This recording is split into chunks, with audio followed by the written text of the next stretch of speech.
आज आपण एका अशा सत्य घटनेबद्दल बोलणार आहोत जी ऐकून तुमच्याही डोळ्यात पाणी येईल। मंडळी, ही कथा आहे एका हत्तीची जिच्यासाठी अख्खं गाव रस्त्यावर उतरलं। न्यायासाठी मोठे मोठे लढे लढले। माणूस आणि प्राणी यांच्यातील अतूट नात्याची ही कहाणी कोल्हापूर जिल्ह्यातील एका गावाची ही गोष्ट आहे, जिथे एका हत्तीला निरोप देताना लोकांच्या डोळ्यातून अश्रूंच्या धारा वाहत होत्या।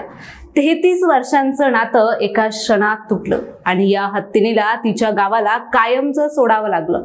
काय होतं नेमकं या मागचं कारण की ज्यामुळे या गावची लाडकी हत्ती अंबानीच्या वनतारा रानात गेली? चला तर मग जाणून घेऊया या भावुक आणि संघर्षाने भरलेल्या कहाणीबद्दल।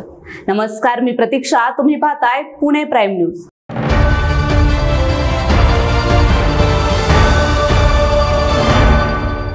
कोल्हापूर जिल्ह्यातील चांदणी नावाचं छोटंसं गाव। 28 जुलै रोजी या गावाने एक असा निरोप समारंभ पाहिला यापूर्वी तो कधीच त्यांनी पाहिला नसेल। गावातील काही आसपासच्या पंचक्रोशीतली हजारो लोक रस्त्यावर जमा झाली होती। सगळ्यांच्या चेहऱ्यावर दुःख होतं, डोळ्यात पाणी होतं, कारण हा निरोप एका हत्तीसाठी होता जिचं नाव होतं महादेवी। काही लोक तिला माधुरी म्हणूनही ओळखायचे। 1992 पासून ही हत्ती नांदणीतील जैन समाजाच्या मठात होती। 33 वर्षे तिने या गावाला आपलं घर मानलं होतं, पण या एका छोट्या कायदेशीर कारवाईनंतर तिला हे घर सोडावं लागलं आणि गुजरातच्या दिशेने प्रवास करावा लागला। नांदणी गावातील स्वस्त श्री जिनसेन भट्टारक पट्टाचार्य महास्वामी संस्थान हा मठ अनेक वर्षापासून या भागातील लोकांचं श्रद्धास्थान आहे। या मठाचं आणि महादेवीचं एक खास नातं होतं। मठाच्या धार्मिक परंपरांमध्ये हत्ती नेहमीच महत्त्वाचा भाग राहिलाय। मठाचं म्हणणं आहे की त्यांनी ही परंपरा जवळपास 1300 वर्षापासून चालत आलेली आहे आणि त्यानुसार 1992 साली महादेवीला या मठात आणलं गेलं। महादेवी केवळ मठाचीच नव्हे तर संपूर्ण गावाची लाडकी बनली होती। गावातील प्रत्येक धार्मिक विधी, प्रत्येक मिरवणुकीत ती सहभागी व्हायची, त्यामुळे ती चांदणी गावाची ओळख बनली होती। त्यामुळे जेव्हा तिला निरोप देण्याची वेळ आली तेव्हा लोकांच्या भावनांचा बांध फुटला। तिला गावातच थांबवण्यासाठी गावकऱ्यांनी अनेक प्रयत्न केले, रस्त्यावर आंदोलने केली, प्रशासनाशी संघर्ष केला आणि अगदी सर्वोच्च न्यायालयाचे दरवाजे देखील ठोठावले। तसं पाहिलं तर या संघर्षाची सुरुवात ही 2020च्या सुमारास झाली। PETA people for the ethical treatment of animal या प्राणी हक्क संस्थेने महादेवीची मठात योग्य काळजी घेत जात नसल्याची तक्रार ही दिल्लीतील उच्चाधिकार समितीकडे केली होती।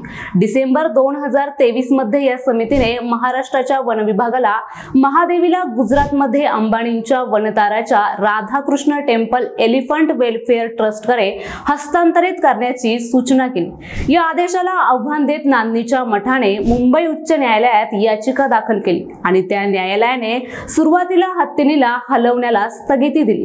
त्यानंतर अनेक महिने तज्ञ समिती आणि पशुवैद्यकीय अधिकाऱ्यांनी तिची तपासणी केली। मठाचा दावा आहे की या तपासणीत हत्तीची तब्येत ही सुधारत असल्याचा अहवाल देखील न्यायालयात सादर करण्यात आला होता। परंतु 16 जुलै रोजी उच्च न्यायालयाने मठाची याचिका फेटाळली आणि उच्चाधिकार समितीचा हत्तीला गुजरातला हलवण्याचा निर्णय कायम ठेवला। या निर्णयाविरुद्ध मठाने सर्वोच्च न्यायालयात धाव घेतली, पण तिथेही त्यांना यश मिळालं नाही।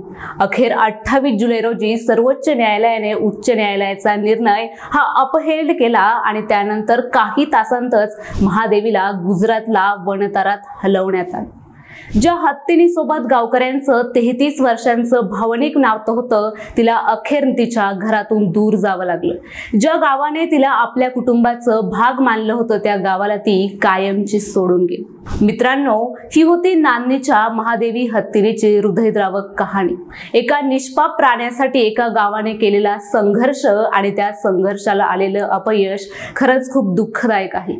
माणूस आणि प्राणी यांच्यातील हे अनोखं नातं आपल्याला खूप काही शिकवून जातं। त्यामुळे मंडळी, तुम्हाला हा व्हिडिओ कसा वाटला आम्हाला कमेंटमध्ये नक्की सांगा आणि असेच नवनवीन व्हिडिओ पाहण्यासाठी पुणे प्राईम न्यूजला सबस्क्राईब करायला विसरू नका।